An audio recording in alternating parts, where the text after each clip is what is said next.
গাড়ির শোরুম থেকে বেরিয়ে আসছে চন্দ্রা। ঠিক সে সময়েই পিছন থেকে চন্দ্রা বলে ডেকে উঠল শঙ্খমালা। চন্দ্রা পিছিয়ে আসতেই শঙ্খমালা বলল, চিনতে পারছিস না? আমি শঙ্খমালা। তুই এখানে জব করিস? এ মা, আগে জানলে তো আমি তো তোকে নক করেই আসতাম। চন্দ্রা কিছু বলতে যাবে, শঙ্খমালা বলে উঠল, আর বলিস না, লাস্ট উইকে ফিরেছি। বিদেশে থাকতে থাকতে বোর লাগছিল। বরকে বলেই দিয়েছি কলকাতায় গিয়ে 1 বছর মা বাবার কাছে থাকবো। বরের কাছে বায়না করলাম একটা 4 হুইলার দিতে হবে। 1 বছরটা তো কম দিন নয়। আমি আবার পাবলিক ট্রান্সপোর্টে অ্যাভয়েড করি। যতদিন কলকাতায় থাকবো নিজের গাড়িই ঠিক আছে। আর যখন নিজেই ড্রাইভ করতে পারি, অসুবিধা কি? 1 বছর পর কলকাতা ছেড়ে যখন চলে যাব, তখন গাড়িটা বিক্রি করে দেব। এই, তুই আমার সাথে ফেসবুকে ছিলি না? মনে হয় আনফ্রেন্ড হয়ে গেছে। আজকাল ফেসবুকে কী যে সব হয়েছে। জানিস, কলকাতায় এসে এখানকার ওয়েদারটা ঠিক নিতে পারছি না। এত গরম এখানে। আমি আবার এসি ছাড়া থাকতে পারি না। তবে আমাদের অস্ট্রেলিয়ায় গরম নেই। দেখেছিস, আমিই বকবক করছি। তোর খবর বল, কতদিন পর দেখা। ভালো আছিস তো? চন্দ্রার উত্তরের অপেক্ষা না করে শঙ্খমালা আবার বলতে থাকলো, বাইরে থাকি তো একটু রূপচর্চা না করলেও হয় না। কাল একটা ইনভিটেশন আছে, এখান থেকে আবার পার্লারে যাব। এই সবের জন্য মাসে ভালোই খরচ। সৌভাগ্য আমার বরটা ভালো চাকরি করে, সেদিক থেকে তোর আবার খরচ নেই। তোরাই ভালো আছিস। রূপচর্চা করতে হয় না, ফিগার মেনটেন করতে হয় না, পার্টি অ্যাটেন্ড করতে হয় না। বিদেশ তো, এসব না করলে নিজেকে বন্য বন্য লাগে। কথাগুলো শুনতে শুনতে চন্দ্রার মনে পড়ছিল সেই স্কুল জীবনের কথা। চন্দ্রার সাথে সবসময় চলতো একটা ঠান্ডা লড়াই। চন্দ্রা ছিল ভালো স্টুডেন্ট। পড়াশোনায় ভালো হওয়ার জন্য ম্যাডামদের চোখে চন্দ্রার আলাদা একটা গুরুত্ব ছিল। এই ব্যাপারটা মেনে নিতে পারতো না ক্লাসের অনেকেই। তাদের মধ্যেই ছিল এই শঙ্খমালা। চন্দ্রা ছোট থেকেই শান্ত স্বভাবের। শুধু পড়াশোনা নয়, স্কুলের খেলাধুলাতেও চন্দ্রা অনেক মেয়েকেই পিছনে ফেলে বহু প্রাইজ নিজের ঝুলিতে রাখতে সক্ষম হয়েছিল। স্বভাবতই অনেক মেয়ের ঈর্ষার কারণ ছিল চন্দ্রা। শুধু কি ঈর্ষা, বন্ধু মহলে কতবার যে হেয় প্রতিপন্ন হতে হয়েছে তার ঠিক নেই। স্কুলের নাটকে চন্দ্রা অভিনয় করছে শুনে শঙ্খমালায় বলেছিল, গায়ের রং তো কালো, বিড়ালের মতো, ও করবে অভিনয়? এমন কথা চন্দ্রাকে কষ্ট দিলেও চন্দ্রা কখনো প্রতিবাদ করেনি। মাধ্যমিকের গণ্ডি পেরিয়ে চন্দ্রা চলে গিয়েছিল অন্য স্কুলে। স্কুলের হেড দিদিমণি চন্দ্রার মতো মেয়েকে স্কুলে রাখতে চেয়েছিলেন। চন্দ্রা বলেছিল, সায়েন্স নিয়ে পড়তে গেলে অন্য স্কুলে তো যেতেই হবে, আর এখানে আর্টস ছাড়া সায়েন্স তো নেই। অন্য স্কুলে চলে যাওয়াতে চন্দ্রা এমন বন্ধুদের রোষানল থেকে আলাদা হতে পেরেছিল হয়তো। এতগুলো বছর পরেও শঙ্খমালার সেই হেয় করার স্বভাবটা যে এখনও যায়নি, সেটা শঙ্খমালার এহেন কথাতেই বুঝে গিয়েছিল চন্দ্রা। সে যাই হোক, এত বছর পর স্কুল জীবনের বন্ধু শঙ্খমালার সাথে দেখা চন্দ্রার। তাও 14-15 বছর তো হবেই। মানুষের স্বভাব যে কখন বদলে যায় না, সেটাই ভাবছিল চন্দ্রা। ইতিমধ্যে চন্দ্রার ধ্যানভঙ্গ হলো এক ভদ্রলোকের এমন কথা শুনে। আরে, এখানে দাঁড়িয়ে থাকলে হবে? কোন কালারটা নেবে সেটা তো পছন্দ করো।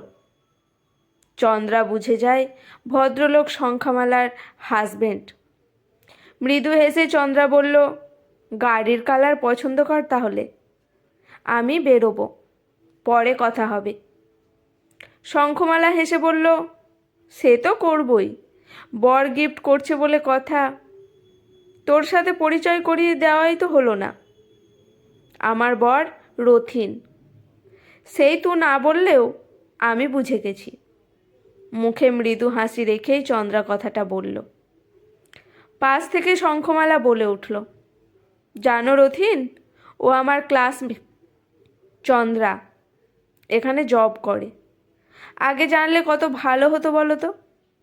ওর ডিউটি আওয়ার শেষ হয়ে গেছে মনে হয়, তাই বেরিয়ে যাচ্ছে। চন্দ্রা হেসেই বলল, এই আর দেরি করলে হবে না, আমি আসি। চন্দ্রা বেরিয়ে গেল শোরুম থেকে। শঙ্খমালা রথিনের দিকে তাকিয়ে আস্তে করে বলে, আরে এই সেই মেয়ে, তোমাকে এর ওই চেহারা নিয়ে আমাদের সাথে পাল্লা দিত।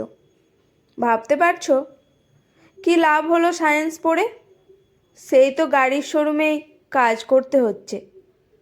খুব অহংকার করত পড়াশোনায় ভালো ছিল বলে। ভালো হলে ঠিক ভালো ছেলের সাথে বিয়ে হতো। বরের পয়সা থাকলে কখনোই এমন একটা শোরুমে কাজ করতে দিত না। একটু বিরক্ত হয়েই রথিন বলল, যে কাজে এসেছো আগে সে কাজ করো, তা না করে পরনিন্দা করতে শুরু করলে। এই হচ্ছে তোমার স্বভাব। কথাগুলো বলতে বলতে রথিন এগিয়ে চলল, পিছনে শঙ্খমালা। বেশ কয়েকটা গাড়ি দেখার পর শঙ্খমালা বলে উঠল, আমি এই মাহিন্দ্রা থর ব্ল্যাক কালারটাই নেব।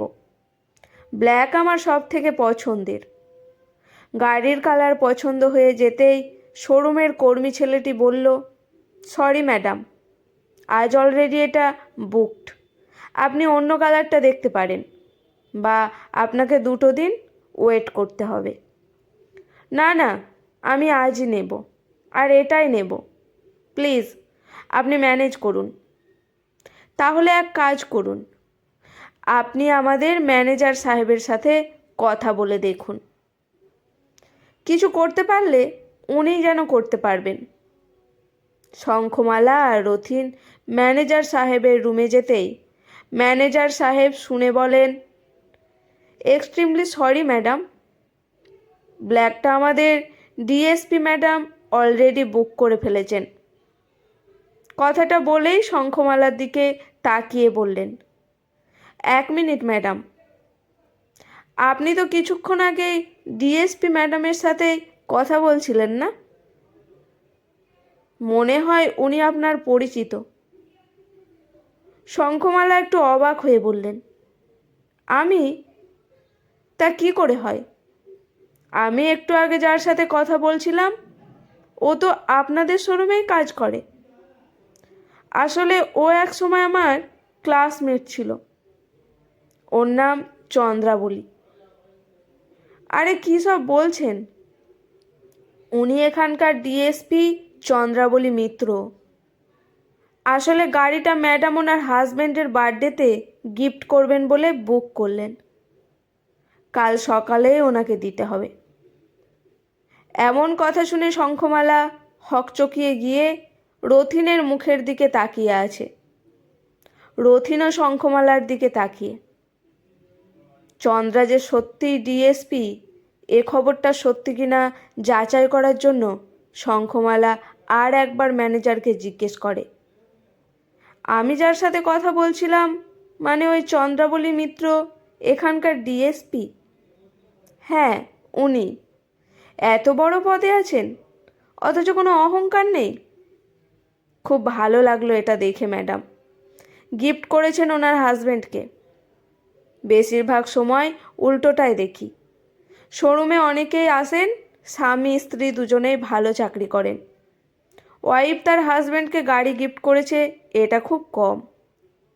তবে শুনেছি ম্যাডামের হাজব্যান্ডও সেন্ট্রাল গভর্নমেন্টের বেশ বড় পদে আছেন।